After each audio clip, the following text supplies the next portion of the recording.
Kuni shabakaa bilaash ni hojjetamu hin hojjetu mee waliin haa ilaallu. Assalaamu alaikum warahmatullahi wabarakatuh. Ashaan marqafoonni jirtu isin jecha hordoftoonni kabajamoo.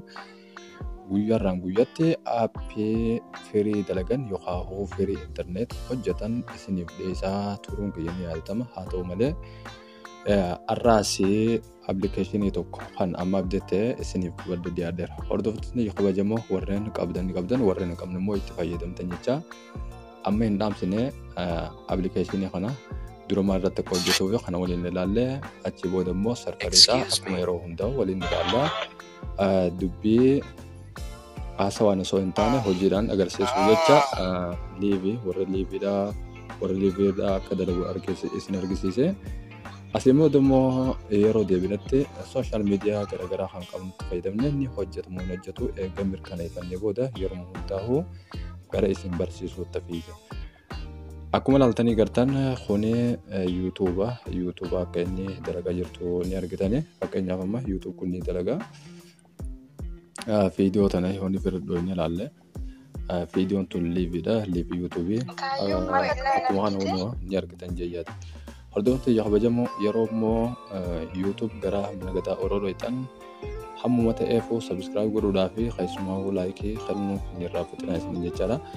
Mee viidiyoo tana gabaabsuudhaaf akkasuma deebinee immoo appilikeeshinii kana yeroo tokkoof dhaamsinee bannee halaallu osoo hin jenneen duratti telegiraama seennee telegiraama keessaa maal akka argannu waliin ilaalla. Telegiraama gadaa orootu lakkoofsa lammaffaa irratti appilikeeshinii kana maxxansee jira. Akkasuma koodiin isaallee jira. Fakkeenyaaf isa kana kan gara jalaa jiru kan argitan jeeyyaadha. Isa kana irratti hogguudhoonne isa kana gabbuufachuu fi appilikeeshiniin isa kana. Isuma durii jettanii isuun keessanii malee isa durii miti inni kun koodiidha qaba. Ammaan tana serfarii isaa jijjiiratee jira. Bifuma kanaan amma isin asirraa fuutanii install godhuu dandeessanii.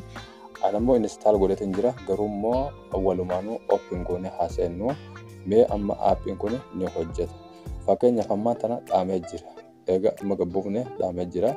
Koodii isa fayyadisa. Koodii isaatiis immoo isa akka argannuu fi kana waliin ilaallee koodii isaa bifuma argatan yuuzerneemii fi paaspoortiinis dura kana asirraa koppii gootanii kan lammaffaatti gara jalaatti kan gootan isa kanarra keessanii gara jalaa isa kanarra gootan kan gara gubbaadhaa immoo yuuzerneemii barreeffama gara gubbaa kana gootanii erga kana koppii godhatanii akkuma ilaaltanii gartan kunoo kan gara gubbaa kana kan jalaa kunoo isa kana eega itti naqxanii booda isa update eega gootanii itti naqxanii booda ni hojjetamu hin hojjetu waliin haa ilaallu. Amma inni kun dhaamee jira amma jechuu isin garsiisuuf jecha dhaamseetiin jira. Garuu immoo serfariin isaa akkuma ilaaltanii gartan bifa kana fakkaata. Kan duratti irra jijjiiramni inni qabu zeenis akka kanatti dheeressee bifa garaagaraatiin fide. Haa ta'u malee mee walumaa galattuu isin maal irratti akka hojjetu maal irratti akka hojjenne waliin ilaalle. Istiisii warra qabdanne firii akka ta'e ni argitani.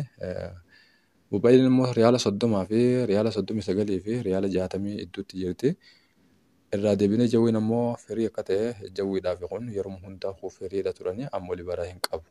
Kanaafuu mee duuba deebinee appilikeeshinii kana dhugumaan hojjetu jiramoo waan biraatiin hojjechuu jirta mumkin warra jetta yoo nuuf haa jiraatu taate amma waan hin dhaamsee jiruuf deebinee mee ni ilaalla jechuun appilikeeshinoota reefu itti fayyadamne akka dalagu wal isin garsiisanii amma ni dalagamu hin dalagu walumaan ilaalle kunoo nama mara malee olii hin hojjetu.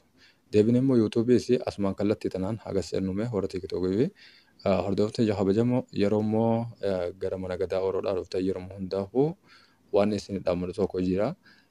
Nutis lafaanee hojiidhaaf jecha haafinnu isinis ammoo lafaatanii hogguu viidiyoo tanarraa fayyadamtan laayik godhuu hin dadhabinaa isin jecha kunoo bifuma kanaan hin dalagu jechuudha. Bifuma kanaan yuutuubiin hin dalagu.